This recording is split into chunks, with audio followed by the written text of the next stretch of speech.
Also, just while you're in London, also want to talk about UK Prime Minister Keir Starmer. He has made the extraordinary claim that he will still be Prime Minister in 2027, which is pretty amazing given the polling numbers. He's dismissed concerns about his leadership and his party's collapse. Here's what he told the BBC. We'll be sitting in this seat by 2027, and if this long-form interview works, we can try it again in January of next year as well. Now, I've heard the phrase, the coach has the full support of the board, but has he just said that to himself here? Because I don't know how he goes on without a challenge. Well, you're dead right, James. Keir Starmer is in an awful lot of trouble. He's got many issues as Prime Minister. His popularity is falling rapidly. He's losing polls repeatedly here. Now, he's come out and done this extensive interview with the BBC to start the new year.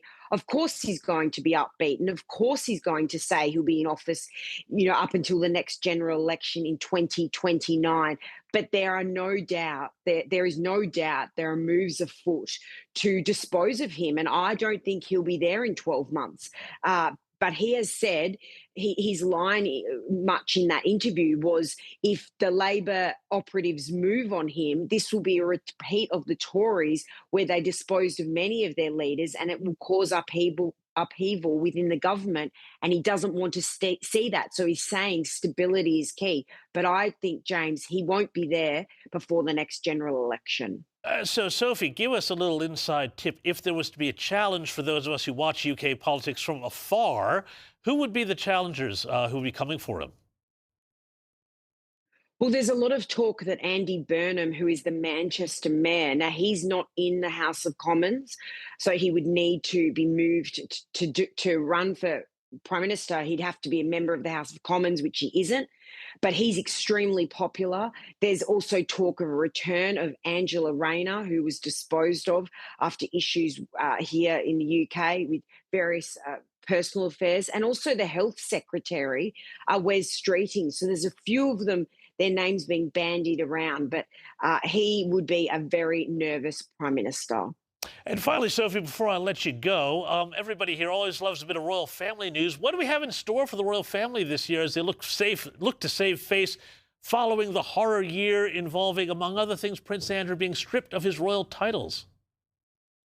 So I spoke to many royal experts here in the UK, James, who said to me that basically, if you think 2025 was bad for the royals, it will get worse. More will come out on Andrew. We know that he is moving from Royal Lodge in sometime this year. It's expected he will move to Sandringham Estate.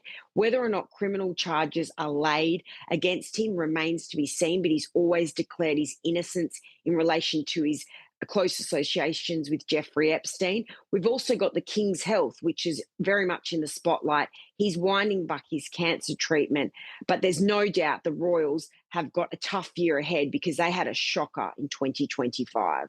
They certainly did. Sophie Elsworth, thank you so much for your time tonight. News Corp Australia correspondent in London.